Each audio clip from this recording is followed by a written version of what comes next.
Gravando. Estamos reunidos em nome do Pai, do Filho, do Espírito Santo. Amém. Bendito sejais o Senhor nosso Deus, que nos conduz por caminhos que nos levam à felicidade, a uma felicidade a qual o homem não está preparado. Então Deus vai nos preparando para esta imensa felicidade, experimentando a dor e a dúvida. Superando esses obstáculos tão difíceis, o homem aprende a verdadeiramente amar. Não fossem as dificuldades, os obstáculos, nós teríamos dificuldades em amar. Mas são essas que nos fazem crescer. Algumas pessoas, infelizmente, diante da dor e do sofrimento, não compreendem, se desesperam, se afastam de Deus, quando deveriam mais se unir a Deus. Assim é a história da humanidade. O povo, enquanto povo, não é inteligente, não ama a Deus. Mas o indivíduo é inteligente, o indivíduo pode amar a Deus. E Deus, ao observar a humanidade, não vê a multidão, mas vê o individual. É nessa certeza que nós precisamos pedir para que o Espírito Santo venha em nosso auxílio, a cada um individualmente, e nos ensine, nos capacite a verdadeiramente amar. E isto se torna mais fácil a partir do momento que começamos a conhecer a palavra de Deus. Sem a palavra de Deus, o homem é vazio, o homem é vago. Através da palavra de Deus, o homem pode verdadeiramente amar a Deus.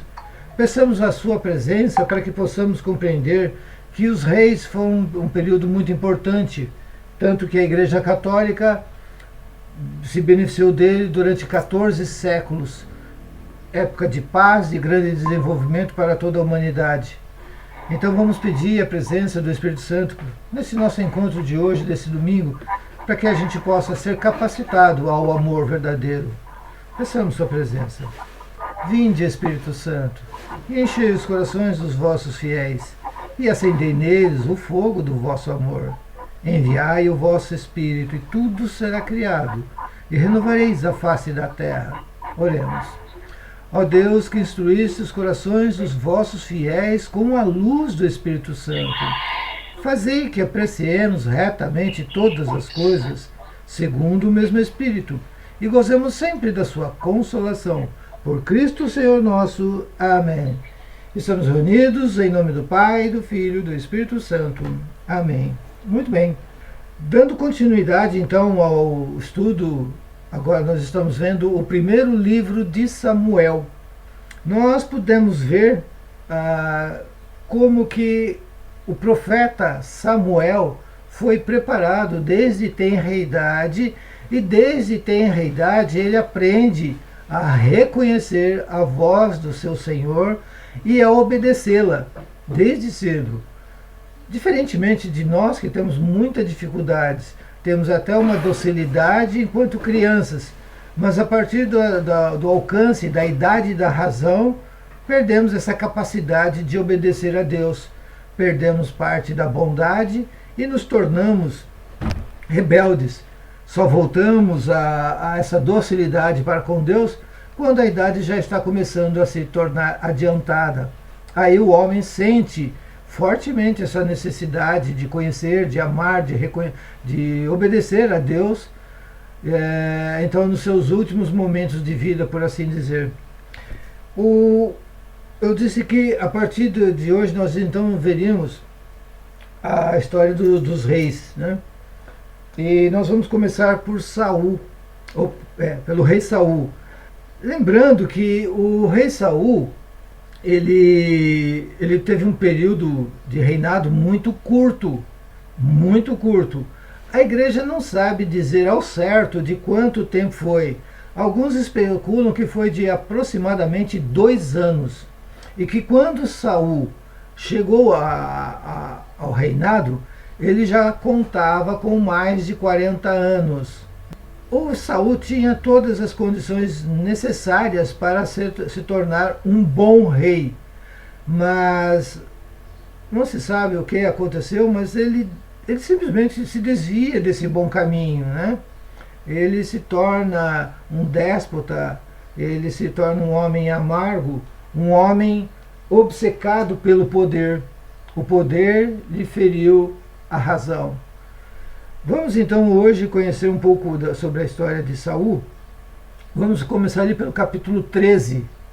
Eu convido vocês a lerem o primeiro livro de Samuel, capítulo 13, versículos 1. Aí a gente pula, vai para do 5 até o 14. Então nós vamos ler o versículo 1, pular, depois nós vamos para o 5 e vai até o 14. Quem pode ler? Capítulo 13, versículo 1. Pula, vai para o 5 e vai até o 14. Saul tinha anos quando se tornou rei. Ele reinou 2 anos sobre Israel. Juntaram-se os filisteus para combater contra Israel, com 3.000 carros, 6.000 cavaleiros e uma multidão tão numerosa como a areia na praia do mar. Partiram e acamparam em Macmas, ao oriente de Bet-Aven.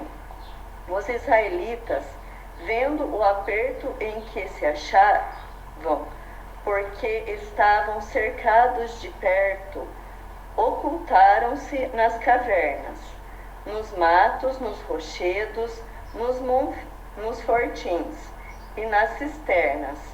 Vários deles atravessaram o Jordão e foram para a terra de Gade e de Galaade.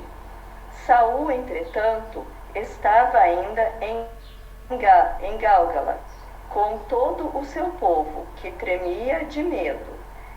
Esperou 7 dias, prazo fixado por Samuel, mas este não chegava, e o povo começou a afastar-se. Então Saul disse: trazei-me o holocausto e os sacrifícios pacíficos. E ofereceu o holocausto. Apenas acabava de oferecê-lo. Chegou Samuel. Saul saiu-lhe ao encontro para saudá-lo. Que fizeste? Disse Samuel, vendo que o povo se dispersava e que tu não chegavas no tempo fixado e que os filisteus tinham juntado em Macmas. Pensei, agora eles vão cair sobre mim, em Gálgala, mas sem que eu tenha aplacado o Senhor. Por isso ofereci eu mesmo holocausto. Samuel replicou-lhe: procedeste insensatamente, não observando o mandamento que te deu o Senhor teu Deus, que estava pronto a confirmar para sempre o seu trono sobre Israel. Agora o teu reino não subsistirá. O Senhor escolheu para si um homem seguro, um segundo homem, o seu coração, e o fará chefe de seu povo, porque não observaste as suas ordens. Okay. Samuel partiu. Tá bom. Palavra do Senhor. Graças a Deus. Bom, a leitura é um pouco longa, mas já podemos extrair algumas boas lições, né? Veja que o Senhor estava pronto para confirmar o reinado de Saul. Havia dado algumas instruções a Saul. Esse entrou em desespero. Nós vamos perceber que toda vez que se falta a paciência, o homem entra em desespero e comete erros. Vamos buscar na lembrança quando o povo estava aguardando Moisés, que subiu ao monte para orar. O que aconteceu? Não sabemos o que foi feito desse Moisés, né? Faça para nós um Deus que nós possamos carregá-lo. E aí o irmão de Moisés, né, também não soube ter a paciência necessária, fez um bezerro de ouro e o povo entrou em idolatria. Depois nós ainda temos na lembrança muito viva Sansão, quando Dalila pergunta para ele por 3 vezes seguidas a razão da sua força, e já estando embriagado, Sansão entra em uma impaciência mortal. Lembram-se disso? E aí ele acaba contando para Dalila a razão da sua força. Vejamos, voltamos agora então aqui para Saul.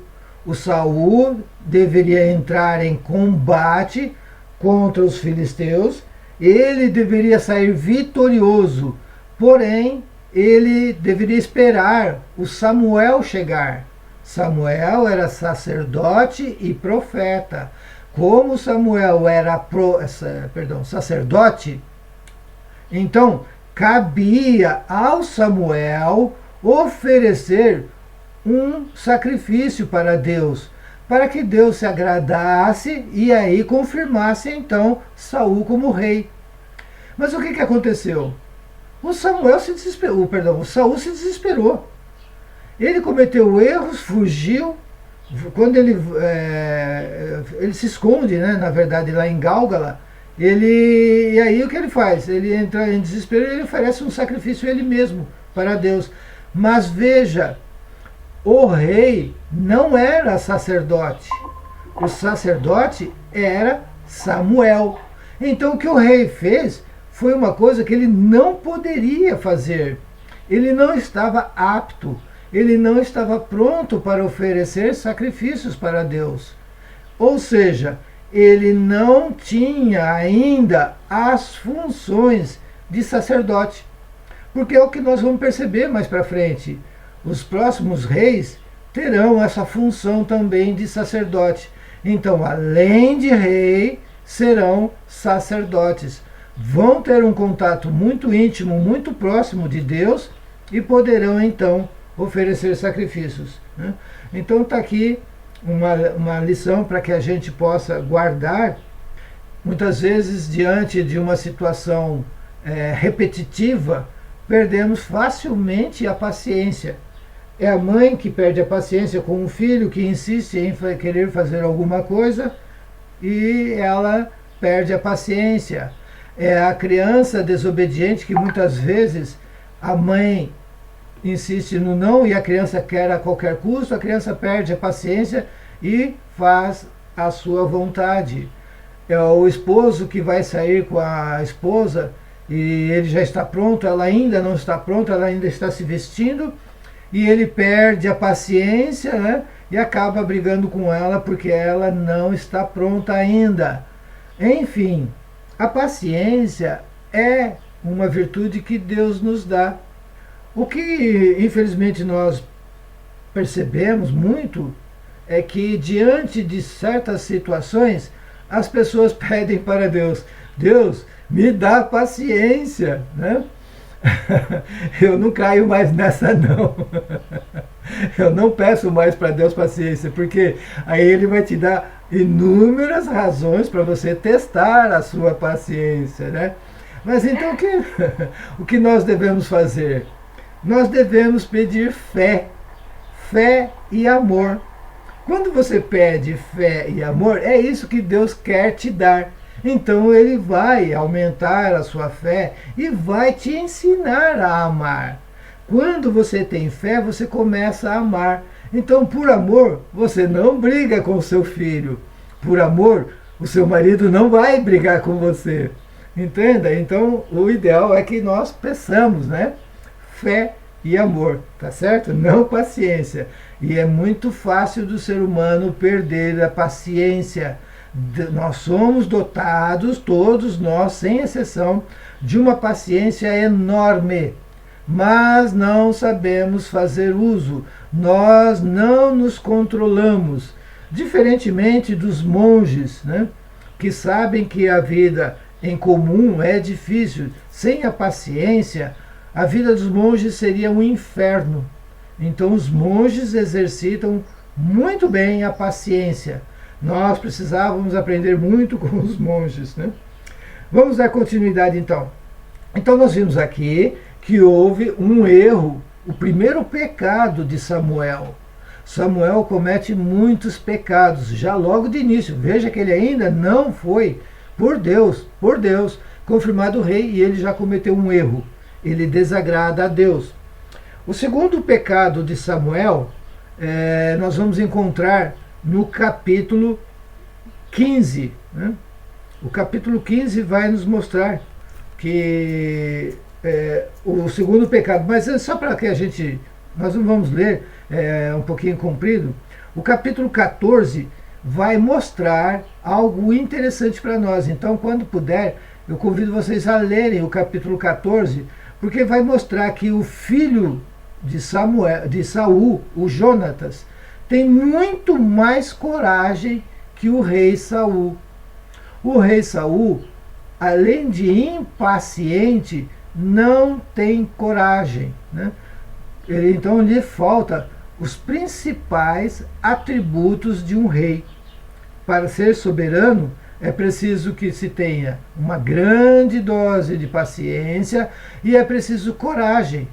Coragem porque muitas vezes você vai tomar decisões dificílimas, né? E no capítulo 14 nós podemos perceber claramente que o Jonatas, filho do Saul, tem muito mais coragem que o pai. Ele tinha grandes atributos para se tornar o rei, mas o rei escolhido foi Saul. Mas também podemos já de cara ver que o reinado de Saul foi bastante curto, né? Durou 2 anos apenas, né?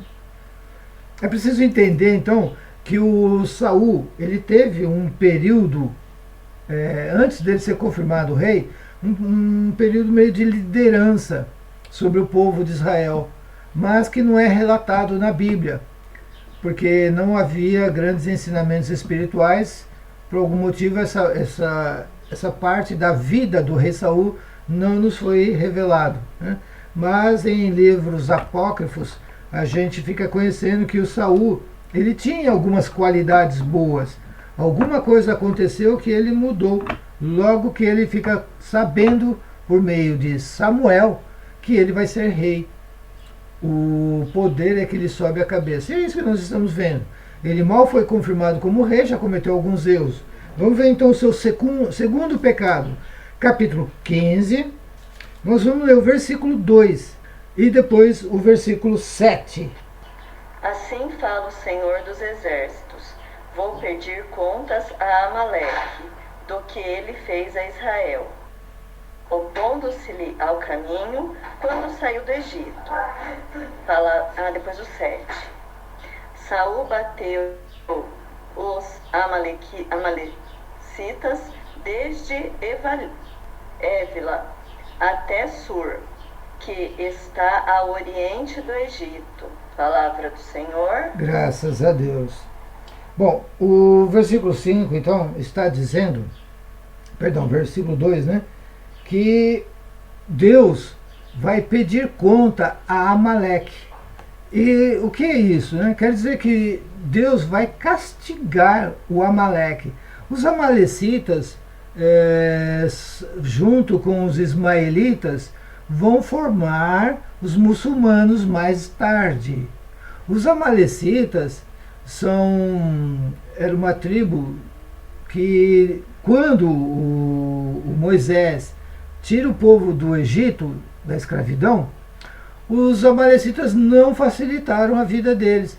E os amalecitas conheciam de perto a história de Moisés, conheciam a história de José. Os amalecitas é uma tribo que ela teve lá os seus primórdios mais ou menos à época de Abraão.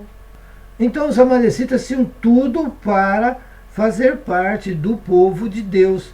Mas os amalecitas, né, eles negam, eles não querem colaborar com os planos de Deus. É isso que é importante nós entendermos. Eles não querem colaborar com os planos de Deus. Eles se opõem aos planos de Deus. Deus precisava que eles ajudassem aquele povo conduzido por Moisés, e eles não ajudaram, né? Quando José foi vendido para o Egito, né, pelos ismaelitas, foi a tribo amalecitas que também estava compondo aquele comboio que levava mercadorias para o Egito. Então Deus agora vai pedir conta aos amalecitas, e o rei Amaleque, né, é que vai ser vamos dizer assim, o castigado por Deus.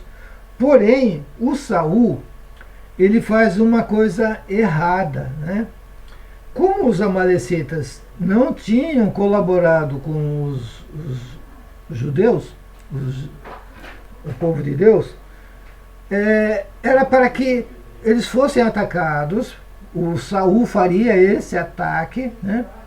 E ele deveria então despojar ficar com os despojos de guerra. O que isso quer dizer é o seguinte, que eles não poderiam ficar com nada. Eles teriam que despojar tudo que fosse dos amalecitas. E não é o que acontece. O Saul incita o povo a ficar com um gado miúdo. Ou seja, não era para sobrar nada dos amalecitas. Mas Saul, de olho, querendo ficar mais rico, não confiando em Deus, ele toma a sua própria decisão.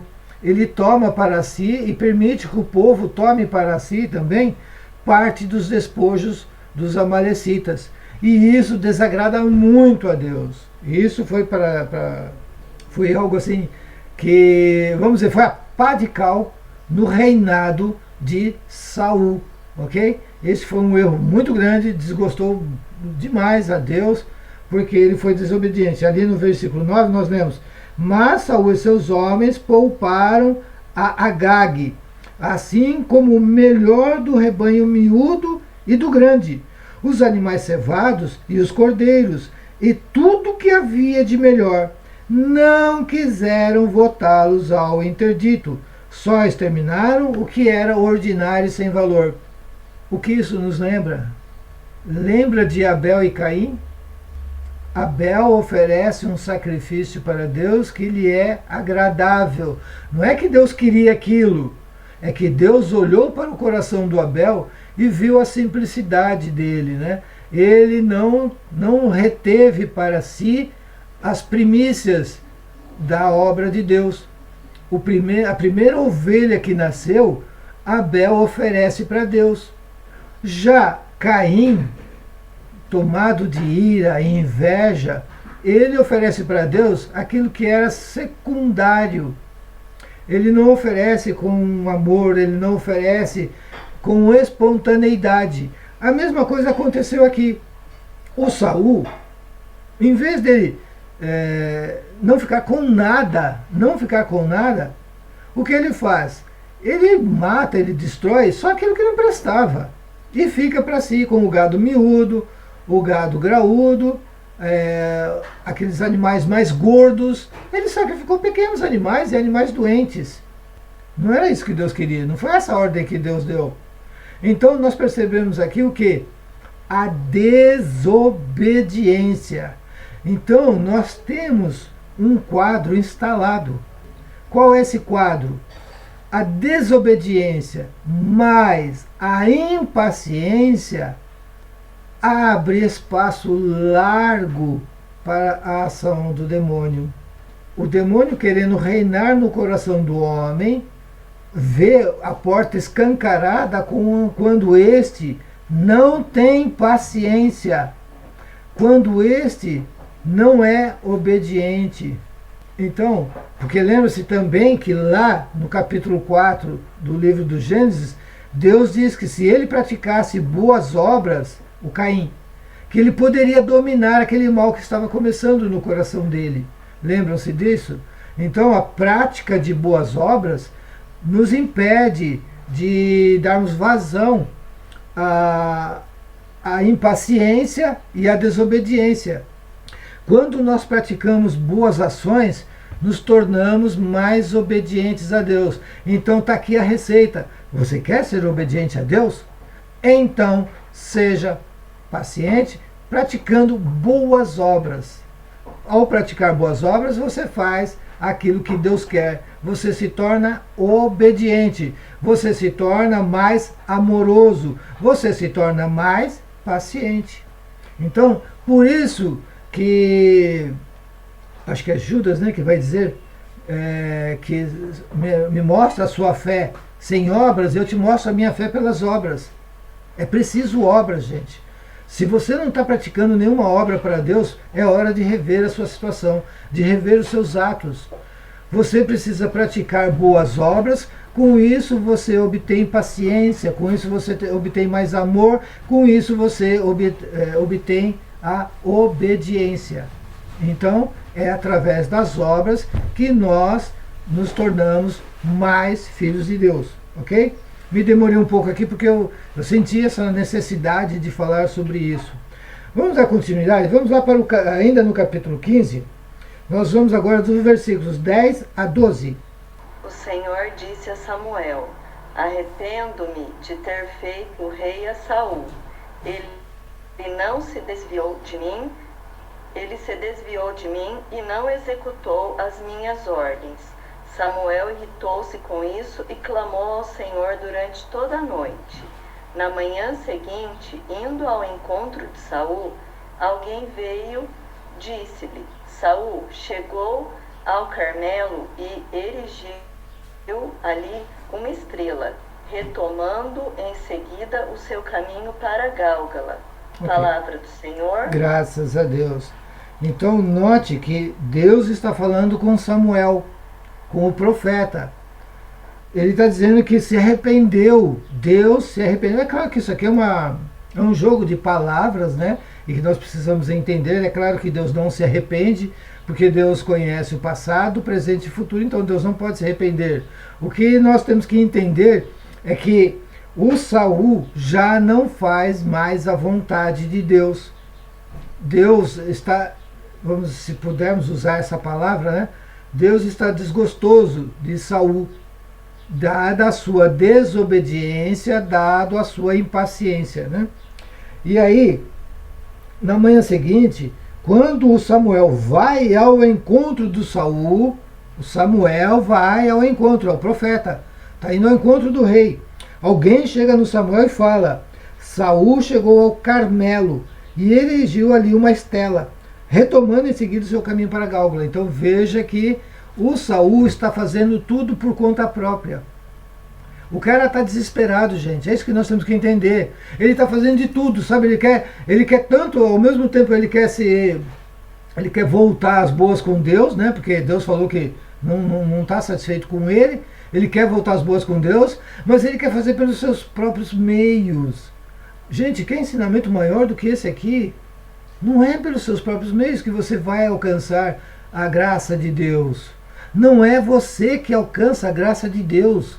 É Deus que lhe dá aquilo que é grátis. É grátis. A graça é grátis. Você não faz por merecer. Mas quando você colabora com os planos de Deus, você cai na graça de Deus. Então é preciso colaborar com os planos de Deus. E como que você colabora? De novo, você persistente. É com obras, é com retidão, com mansidão, com obediência. É assim que você volta às graças com Deus. Não é como o Saul fez aqui. Ele fez por sua conta. Ele erigiu uma estela. A estela é uma forma de adoração, mas não para Deus. Quem usavam isso eram aqueles povos que tinham muitos deuses, né? Os amalecitas, por exemplo, os filisteus erigiam estelas, né? Mas para Deus, Deus nunca pediu estela. Era uma forma para adorar a Deus. Não existia. O povo hebreu não fazia estelas. Quando fazia errado, Deus os castigava. Nós temos que entender isso e deixar isso muito claro para a gente. Quando o povo hebreu erigiu, porque ele também erigiu estelas algumas vezes, Deus os castigava. Eles se arrependiam e eles quebravam essas estelas, né? Nós já vimos lá atrás, quando nós estávamos estudando a questão da imagem e do uso, né, de esculturas, nós vimos que um rei que agradava a Deus subiu e quebrou as estelas, né? Inclusive os paus acerás, que também era utilizado no culto aos deuses pagãos. Muito bem, então Saul está pisando na bola uma atrás da outra, né? O cara não se toca, o cara não se emenda. Vamos agora para os versículos 24 até o 27. Do 24 ao 27, por favor. Saul disse: Peguei, transgredi a ordem do Senhor e as tuas instruções, pois tive medo do povo e ouvi a sua voz. Agora peço-te, perdoa o meu pecado e volta comigo para que eu adore o Senhor. Não voltarei contigo, exclamou Samuel. Rejeitastes a palavra do Senhor, por isso o Senhor te rejeita, e não quer jamais que sejas rei de Israel. Samuel voltou-se e ia retirando-se, mas Saul agarrou pela ponta do manto, o qual se rasgou. Okay. Palavra do Senhor. Graças a Deus. Aqui nós temos mais ensinamentos importantíssimos. O Saul, ele fez uma coisa certa agora. O Saul se arrependeu de seus erros. O Saul confessa. É isso que nós temos que fazer. Quando nós falhamos com Deus, o primeiro passo é confessar. Mas para você se confessar, você precisa se arrepender. Se arrependendo, você não deseja mais tornar ao erro. Então Saul estava agora no caminho certo. Ele diz: pequei, eu transgredi a ordem do Senhor e todas as suas instruções. Por quê? Porque ele teve medo do povo. Olha aí de novo o povo, né? Saul teve medo do povo e ouviu a sua voz. Nossa, isso é muito forte. Quer dizer que quando você tem vergonha de ser católico, quando você tem vergonha de Deus, é quando você segue os modismos, é quando você quer ficar bem com uma turma, é quando você quer fazer parte de um grupo e aí você faz as besteiras que eles fazem. É quando você segue modismos. Não podemos seguir modismos. Eu estou cansado de dizer isso. Cansado não, porque eu ainda vou falar muito isso. Não podemos seguir modismo. Está todo mundo fazendo? Não é por isso que você também vai fazer. Ah, parece legal, todo mundo faz? Daí, isso não te capacita, não te habilita, não te permite fazer aquilo que todo mundo está fazendo. Não é porque o povo faz que está certo. O povo não. O povo não é a voz de Deus. É um grande erro, é uma grande mentira que nos contaram. O povo é a voz de Deus. Não é. Muito pelo contrário. Mas o povo erra, e eu já provei isso várias vezes para vocês, porque é o indivíduo que é o ente amado por Deus. É o indivíduo que é a menina dos olhos de Deus, que Deus ama. O indivíduo é que é inteligente, o povo não, o povo é burro. E vou falar isso muitas vezes, até que pelo menos as pessoas que me conhecem tenham esta certeza, né? Não devemos seguir modismos. Muito bem, então, aí o que acontece? O Samuel está indo embora. Ele fala: não vou te acompanhar, Saul, porque isso, entendam, o Samuel foi um homem impecável. O Samuel foi um homem servidor de Deus. Ele foi um servo obediente desde tenra idade. Ele era um garotinho e ele já era obediente. Então o que o Saul quer? O Saul quer crescer diante do povo, usando o Samuel. Ah, fica comigo. Se o povo vê você comigo, o povo vai ver que Deus está comigo e o povo vai me obedecer. É esta a intenção do filho da mãe. Entenderam? Não foi um arrependimento sincero. Não foi, ele não se arrependeu de verdade. Ele estava de olho no poder, ele queria se sustentar no reinado. E aí ele agarra o manto de Samuel. E o que acontece? O manto se rasga. Deixa aí marcado. Marca aí. Vamos dar uma olhadinha o que acontece em Mateus, capítulo 9, versículos 20 a 22. Mateus, capítulo 9, versículos 20 a 22. Ora, uma mulher atormentada por um fluxo de sangue havia 12 anos, aproximou-se dele por trás e tocou-lhe a orla do manto. dizia consigo: se eu somente tocar na sua vestimenta, serei curada. Jesus virou-se, viu-a e disse-lhe: tem confiança, minha filha, tua fé te salvou. E a mulher ficou curada instantaneamente. Só até aqui? Só. Palavra do Senhor. Graças a Deus. Então note que é uma situação com alguns pontos em comum, né? O Saul aparentemente está arrependido e segura na orla do manto do profeta, do sacerdote Samuel. Porém, ele fez isso com violência. E o que aconteceu? Se rasgou.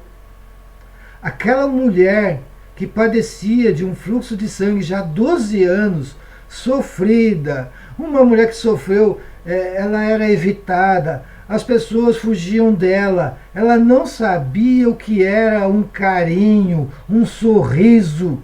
Mesmo assim, ela não perdeu a paciência.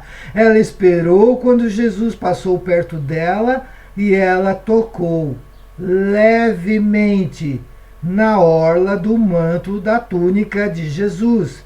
E o que ela conseguiu? Uma graça de Jesus. Saiu de Jesus uma graça para aquela mulher. Ela foi curada. Então notem a semelhança. Mas o Samuel é apenas uma pré-figuração de Cristo, né? Obediente a Deus desde tenra idade, mas ele não é Jesus. Ele não tem a união hipostática com a segunda pessoa da Santíssima Trindade.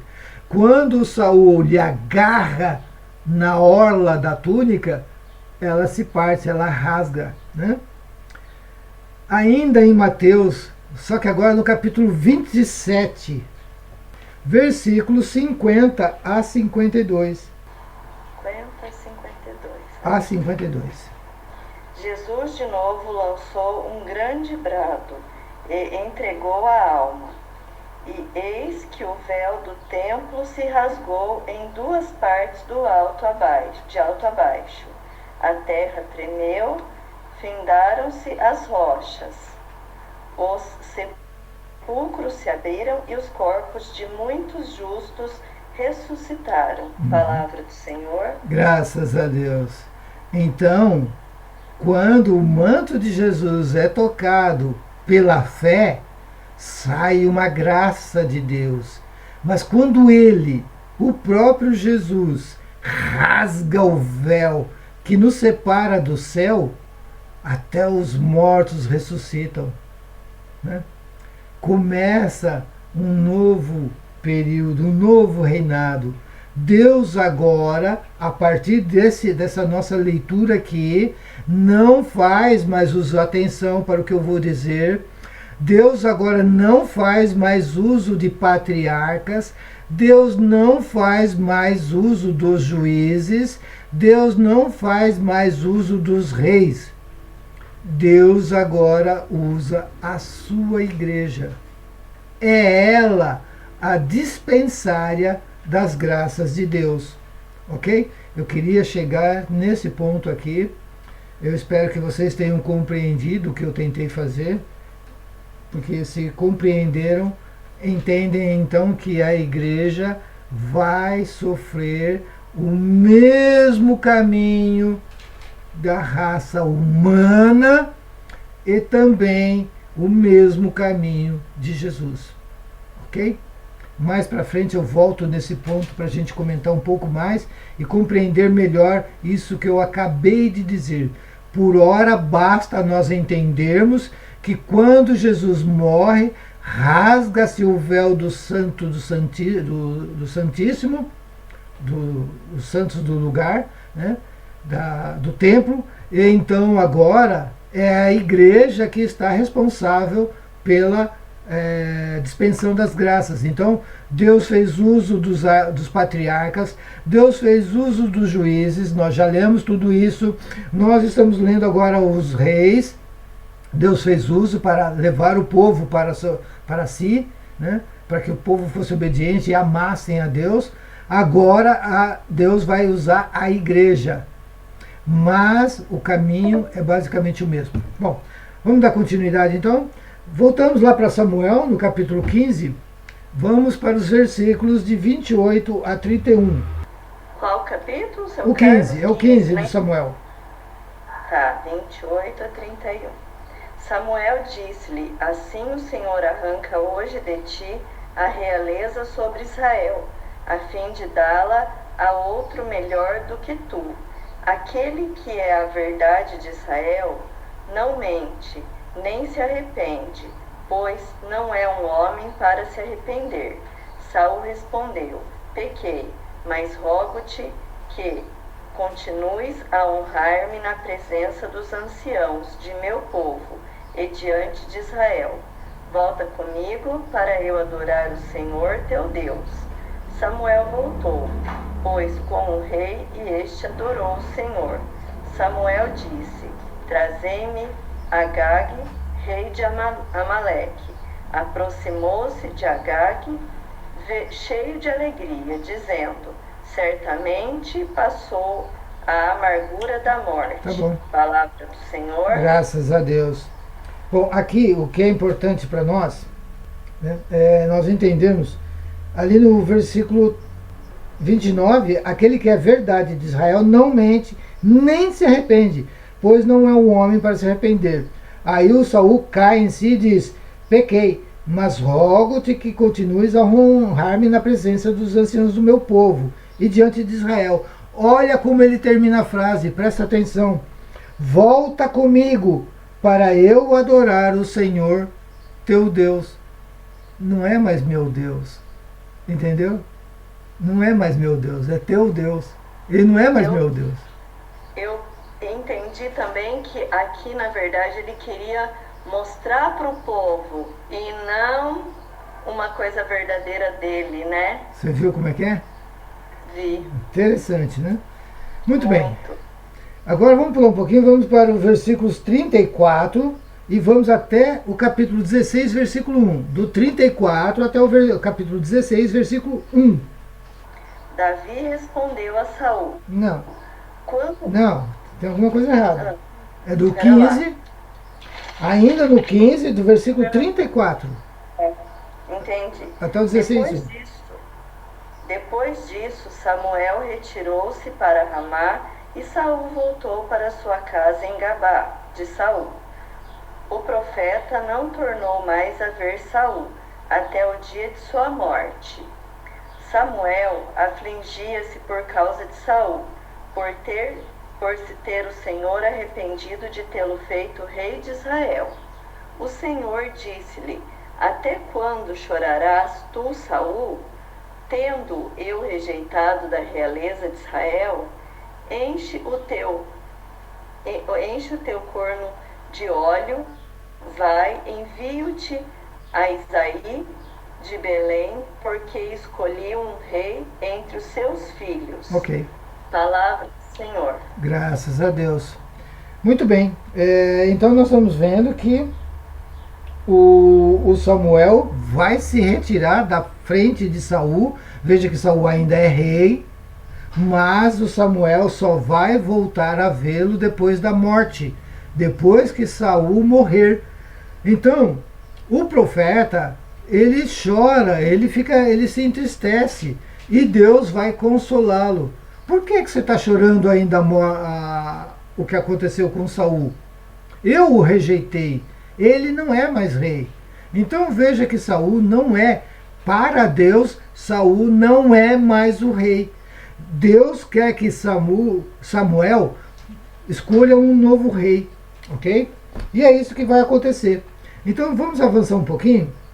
Vamos lá para os versículos 4 até o 7 do capítulo 16. Do 4 até o 7.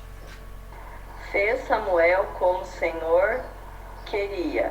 Ao chegar a Belém, os anciãos da cidade vieram-lhe ao encontro, inquietos. É de paz a tua vinda? Perguntaram-lhe. Sim, disse ele. Venho oferecer um sacrifício ao Senhor, purificai-vos para a cerimônia. Ele mesmo purificou Isaí e seus filhos, e os convidou ao sacrifício. Logo que entraram, Samuel viu Eliabe, e pensou consigo: certamente é esse ungido do Senhor. Mas o Senhor disse-lhe: não te deixes impressionar pelo seu belo aspecto, nem pela sua alta estatura, porque eu o rejeitei. O que o homem vê não é o que importa. O homem vê a face, mas o Senhor olha o coração. Palavra do Senhor. Graças a Deus. Então, mais uma vez, nós somos tentados a seguir, fazer juízo segundo aquilo que vemos. Não é assim que deve ser. Nós vemos as aparências, mas Deus olha o coração. Então o Eliabe não é o escolhido de Deus, apesar da sua força, apesar do seu tamanho. Ele não é o escolhido. E note que aqui o próprio profeta Samuel, um homem de Deus, cometeu esse erro. Se deixou levar pelas aparências. Isso quer dizer que nós erramos com facilidade. Facilmente nos deixamos levar pelas aparências. Você vê uma pessoa, traça um julgamento e facilmente você se mantém nesse julgamento, né?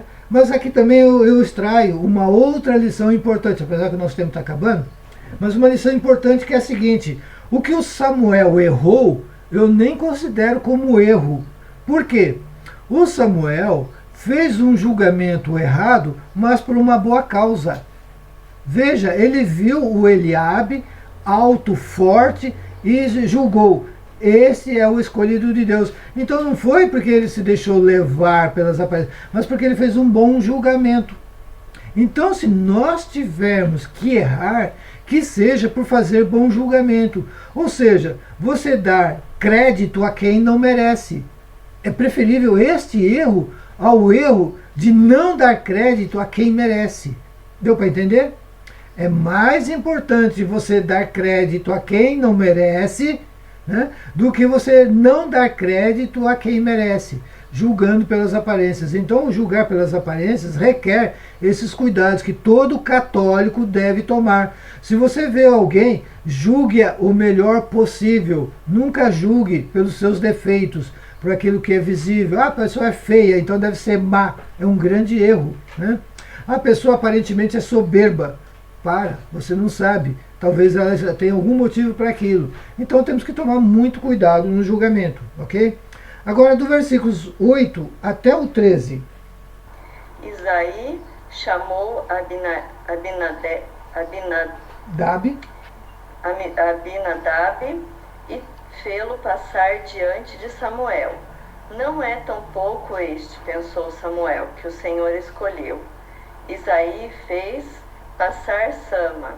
Não é ainda este que escolheu o Senhor, pensou Samuel. Isaí mandou vir assim os seus 7 filhos diante do profeta, que lhe disse: o Senhor não escolheu nenhum deles. E ajuntou: estão aqui todos os seus filhos? Resta ainda o mais novo, confessou Isaí, que está pastoreando as ovelhas. Samuel ordenou a Isaí: manda buscá-lo, pois não nos poremos à mesa antes que ele esteja aqui. E Isaí mandou buscá-lo.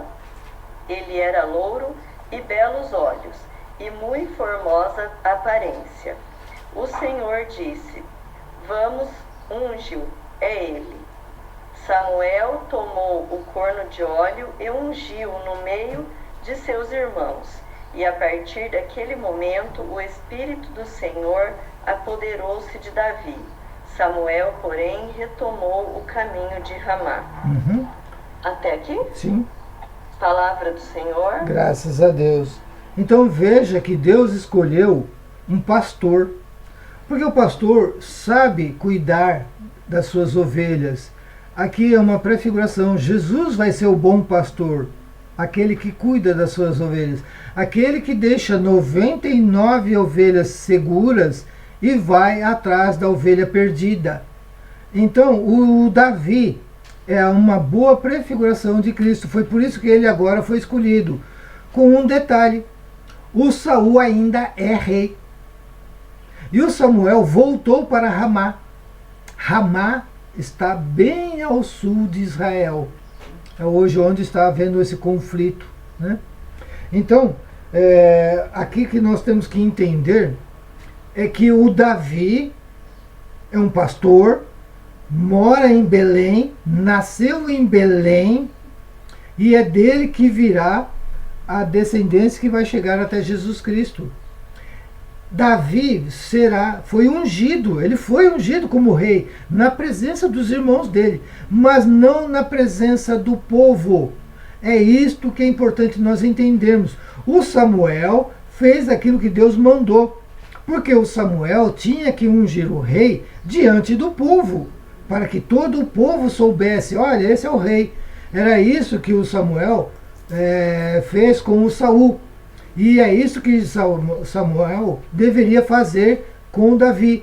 Porém, ele o faz na casa de Jessé, na família, entre os irmãos, não no povo. Isso que é preciso nós entendermos. Então nós temos uma situação complicada. Gente, pelo amor de Deus, nós temos que entender isso. É muito importante. Existe um rei conhecido pelo povo, que o povo segue, que o povo obedece, mas existe também um rei escolhido por Deus. A quem nós obedeceremos? A este rei que está aí, que todo mundo conhece, que sabe nome, que sabe que ele ocupou esse cargo, ou nós vamos seguir ao rei que não é visível e que nós não vemos? A quem nós seguiremos? Aqui está a chave para nós entendermos. Porque o Saul ainda é rei, mas Deus não o considera mais. Deus retirou-se dele. Ao mesmo tempo, o Saul não foi destituído, mas existe um novo rei, um rei segundo o coração de Deus. E é isso que nós vamos dar continuidade no nosso próximo encontro. Nós vamos ver tudo isso melhor.